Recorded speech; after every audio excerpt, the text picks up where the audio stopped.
오늘 우리에게 주시는 하나님의 말씀은 전도서 7장 13절 14절 말씀입니다. 두 절의 말씀을 한 목소리로 읽겠습니다. 함께 읽겠습니다. 하나님께서 행하시는 일을 보라. 하나님께서 굽게 하신 것을 누가 능히 곱게 하겠느냐.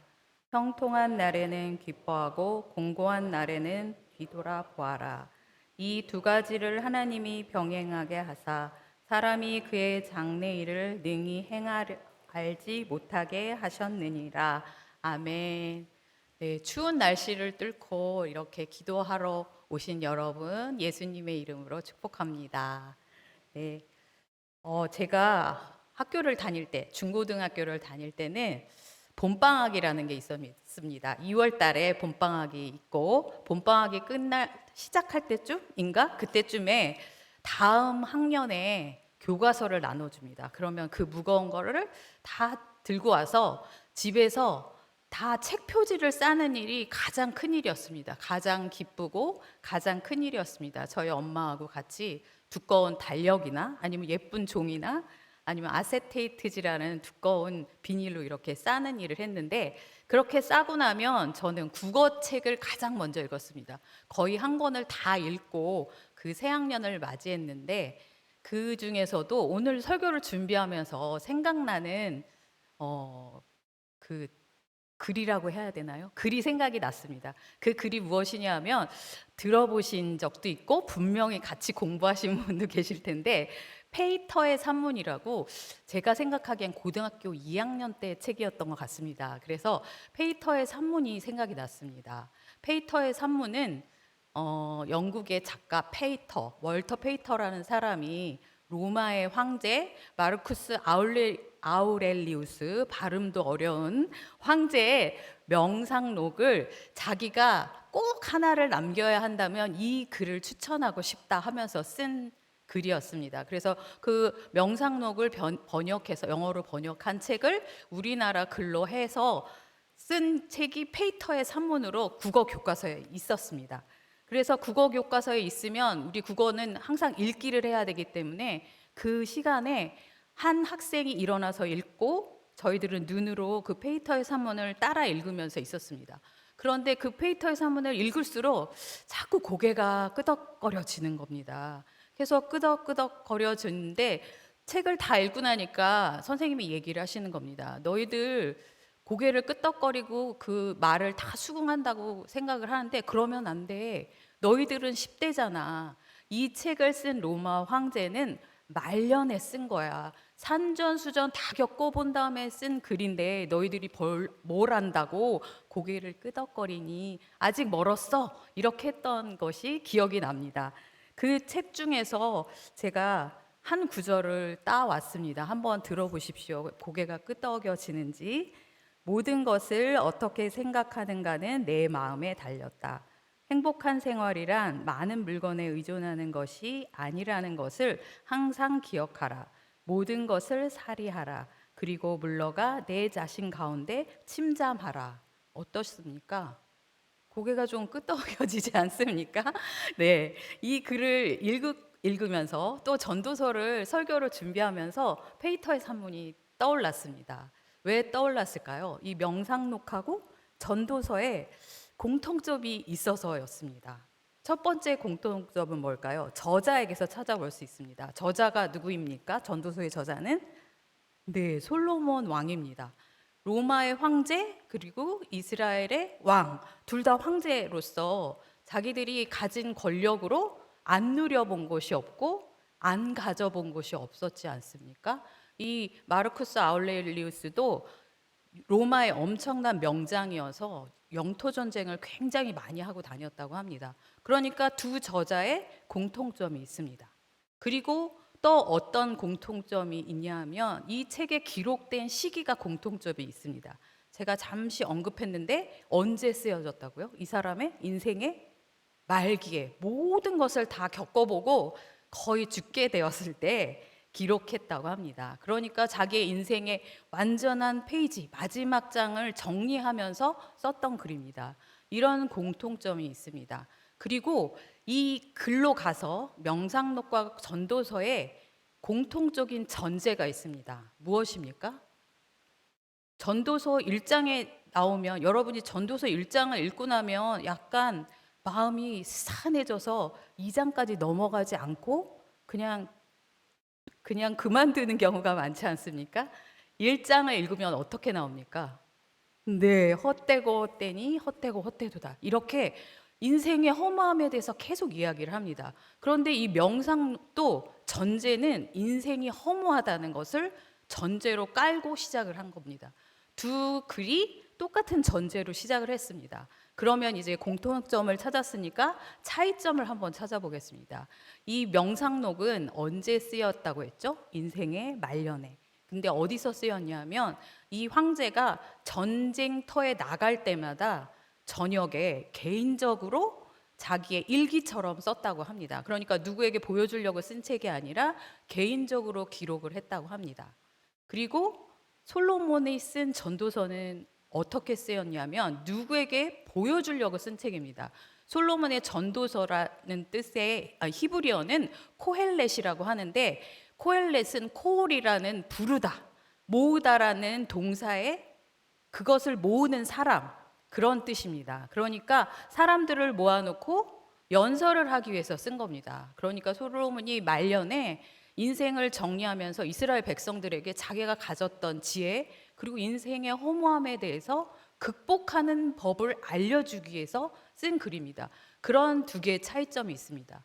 그리고 이제 가장 큰 차이점은, 명상록은 이 황제가 금욕주의자였습니다. 스토아 철학자여서 그 당시에 이렇게 금욕주의와 쾌락주의가 같이 있었는데 이 황제는 금욕주의자였습니다. 그래서 자신의 욕망을 자신의 이성으로 제어할 수 있다고 생각을 했습니다. 그래서 그러기 위해선 자신을 이성적으로 항상 객관적으로 들여다보고 통제하고 통찰하는 것을 해야 됐기 때문에 매번 이렇게 기록을 한 겁니다. 그러니까 자기의 욕망이나 욕심이나 자기의 분노나 어려운 성정들을 자기의 이성으로 다스릴 수 있다고, 그러니까 사람의 힘으로 할 수 있다고 생각한 겁니다.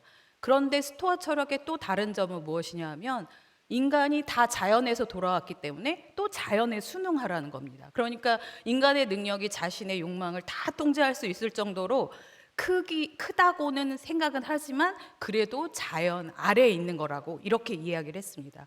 그러니까 이 황제가 명상록을 기록한 이유는 허무한 인생, 허망한 인생 가운데 이거를 극복할 수 있는 것은 이성을 가지고 자신을 통제하면서 인생을 살아나가는 것이라고, 그것을 훈련하기 위해서 쓴 것입니다. 그런데 이에 반해서 전도서는 왜 쓰였을까요? 전제는 인생은 허무하다, 내가 모든 것을 누려보고 처첩이 600명, 300명씩 되었지만 아무것도 필요가 없더라, 이것을 전제로 하지만 그 중심에는 무엇이 있을까요? 네, 하나님이 있습니다. 하나님을 어떻게 하는 것이요? 경외하는 것, 경외하는 것에 대해서 이야기를 합니다. 전도서 3장 14절 말씀이 전도서의 주제입니다. 한번 읽어드리겠습니다.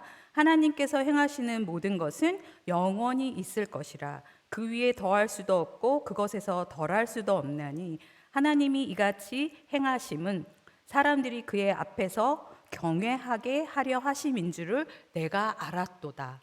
하나님을 경외하게 하시기 위해서 이러한 일들을 두셨다는 것, 인생에 많은 일들을 두셨고 측량할 수 없게 하셨다는 것을 자기가 깨달았다고, 내가 이스라엘 백성에게 알려주려고 이 글을 썼어요, 이렇게 이야기한 것입니다. 그러니까 전도서의 주제는 무엇이라고요? 하나님을 경외하는 것입니다. 하나님을 경외한다는 것은 무엇입니까? 네, 하나님을 높이고 공경하면서 하나님이 우리의 창조주시고 심판주시라는 것을 믿고 어떻게 해야 됩니까? 두려워해야 된다는 것입니다. 그러니까 하나님 앞에서 우리가 겸손하게 우리의 인생을 맡겨드려야 한다는 것입니다. 우리의 삶의 주인은 누구시라고요?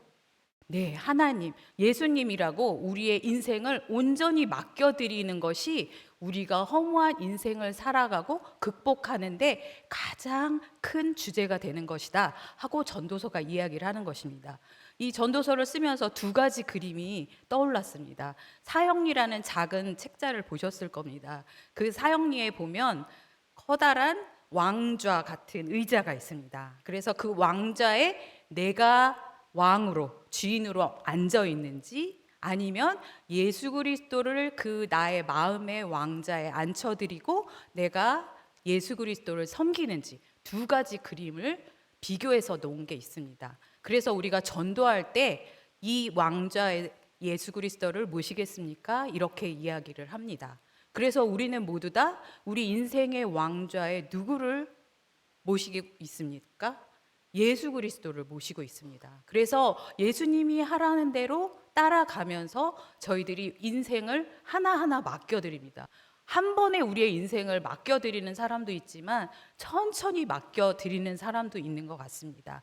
그리고 두 번째 떠오르는 그림은 1:1 제자 양육이라는 책자를 보셨는지요? 그 책자에 보면 앞에 표지에 무슨 그림이 있습니까? 그 배를 운행할 때 이렇게 움직이는 운전하는 운전대가 아니라 키가 있지 않습니까? 키 그림이 있습니다. 그 인생의 키를 누구에게 드리라고요? 하나님께 드리라는 것입니다. 그래서 전도서는 하나님께 나의 인생의 키를 맡겨드리는 것, 그리고 나의 인생의 왕좌에 예수 그리스도를 모시는 것이라고 전도서가 이야기를 하고 있는 것입니다. 우리 13절 본문의 13절 말씀을 함께 같이 읽어보겠습니다. 시작. 하나님께서 행하시는 일을 보라. 하나님께서 굳게 하신 것을 누가 능히 곧게 하겠느냐. 네, 여기서 하나님께서 행하시는 일을 보라고 이렇게 말하고 계십니다. 여기서 보라는 단어는 눈이 뜨여 있기 때문에 그냥 눈에 막 들어오는 것을 그대로 인지하라는 것이 아니라 무릎을 꿇고 자세히 들여다보라는 그런 단어입니다. 히브리어의 레에라는 단어를 사용하고 있는데요. 하나님이 행하시는 일을 내 인생에 또는 다른 사람의 인생에 그리고 우리의 역사 속에서 하나님이 행하시는 일을 무릎을 꿇고 자세하게 들여다보라는 것입니다. 그걸 들여다볼 때 우리가 알 수 있는 것은 무엇이라는 것입니까? 하나님이 굳게 하신 것을 어느 인간도 곧게 할 수 없다는 것입니다. 그러니까 하나님의 전지전능하심에 대해서 우리가 부복하고 엎드려야 한다는 것을 말하고 있습니다.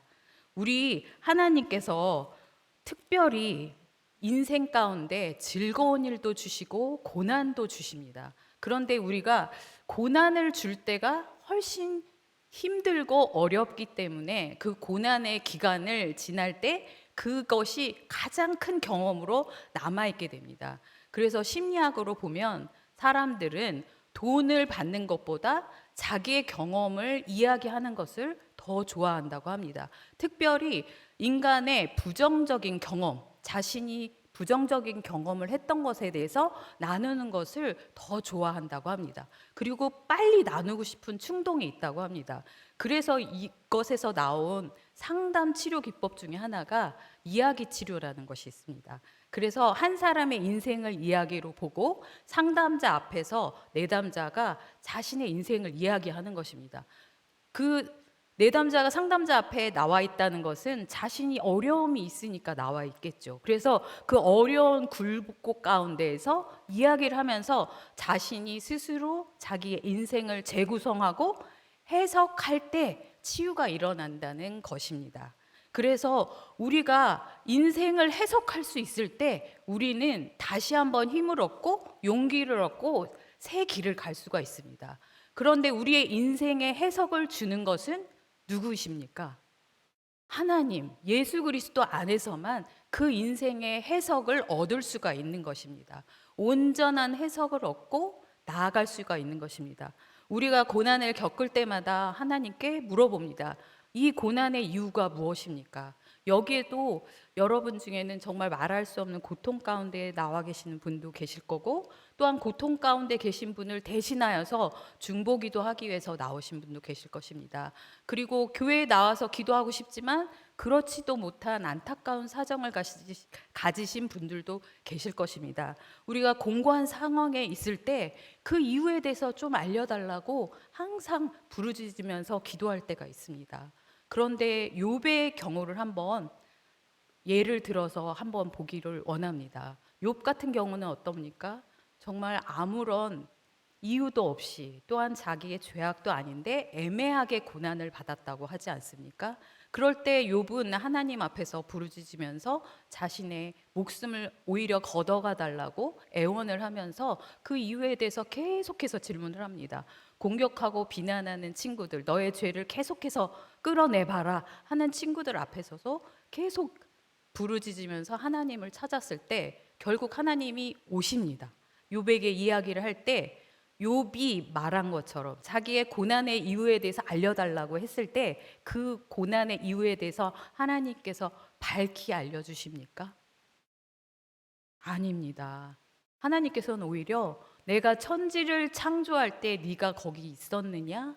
내가 천지를 창조하고 이러이러한 동물들을 만들 때 네가 보았느냐? 이렇게 얘기를 하십니다. 그때 욥은 어땠습니까? 하나님 앞에 내가 봤습니다 하고 얘기를 할 수가 없습니다.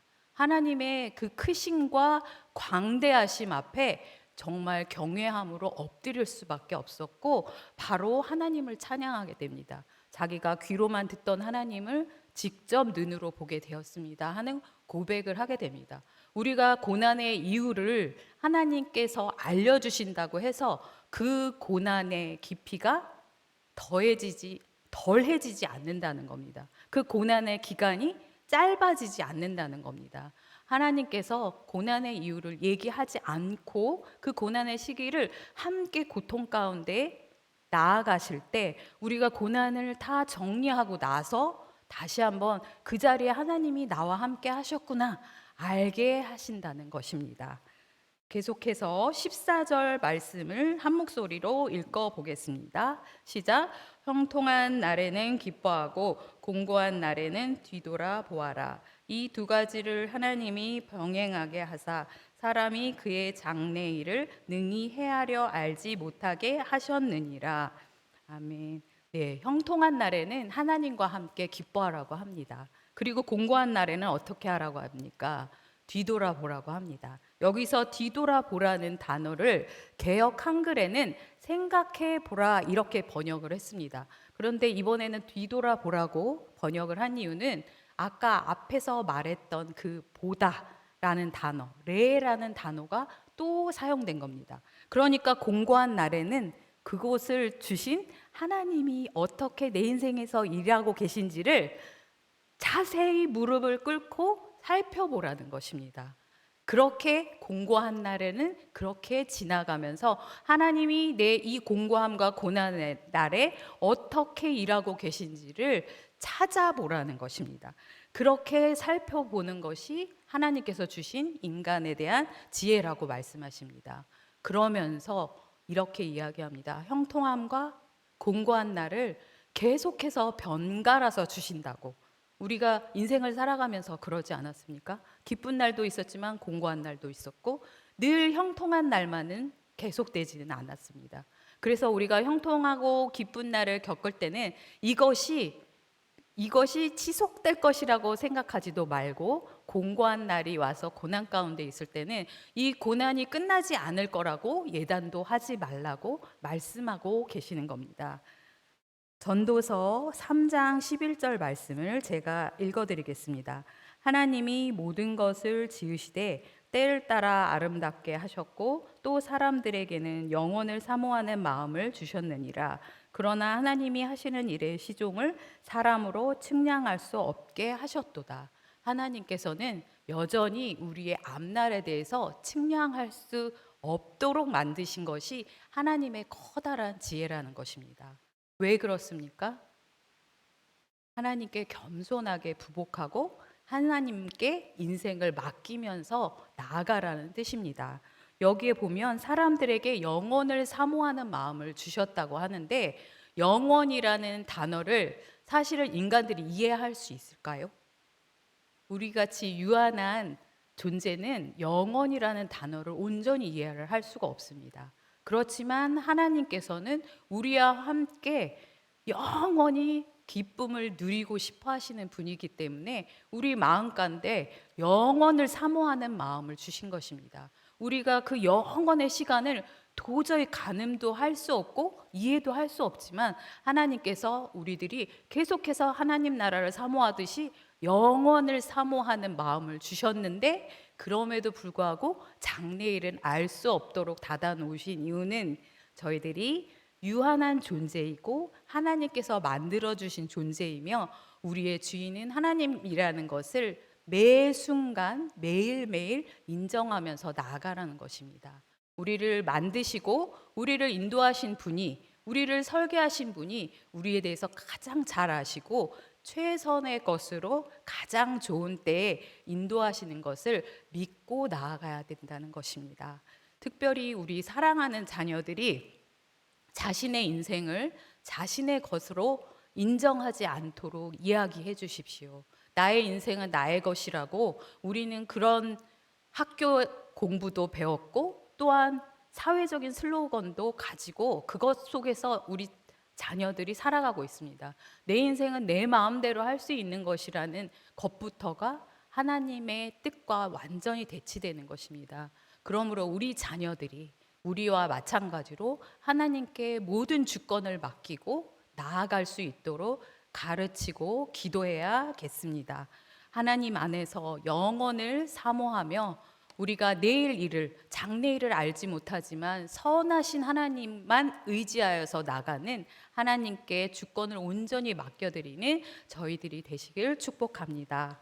네, 이 시간 말씀에 의지해서 기도할 때 우리의 삶을, 또한 우리의 자녀의 삶을 온전히 주님께 맡겨드립니다. 주님 받아주시고 가장 좋은 것으로 인도하여 주십시오 하고 통성으로 함께 기도하겠습니다. 사랑이 많으신 하나님, 이 시간에 우리의 삶을 주님께 맡겨드립니다. 우리의 인생에 오셔서 우리의 주인이 되어주신 주님, 우리를 너무 잘 아시고 아버지 하나님, 저희를 지으셨사오니 하나님 뜻 가운데 저희들이 온전히 맡겨드린 것으로 인하여서 저희들에게 가장 좋은 때에 가장 좋은 것으로 인도하여 주시옵소서. 특별히 우리의 자녀들을 주님 손에 올려드리면서 기도할 때에 하나님, 이들의 인생을 주님 맡아주시옵소서. 예수 그리스도 안에서 어린 나이에 예수 그리스도를 인격적으로 만나서 그 삶이 변할 수 있도록 인도하여 주시고, 그들의 삶을 온전히 주님께 맡겨드릴 수 있는 자녀들이 되게 도와주시고, 저희들이 그렇게 가르칠 수 있도록 말씀에 깨어있게 하시고 기도에 깨어있을 수 있도록 함께하여 주시옵소서. 예수 그리스도의 이름 가운데 오셔서 저희들에게 온전히 친히 말씀하여 주시고 보여주시옵소서. 하나님, 저희들의 인생 가운데 오셔서 다스려 주시옵소서.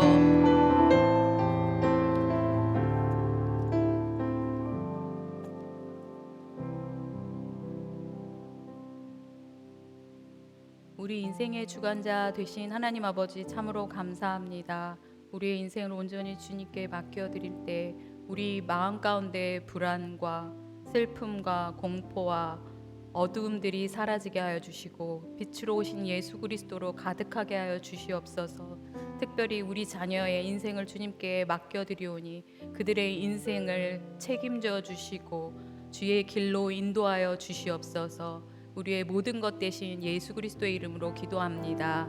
아멘.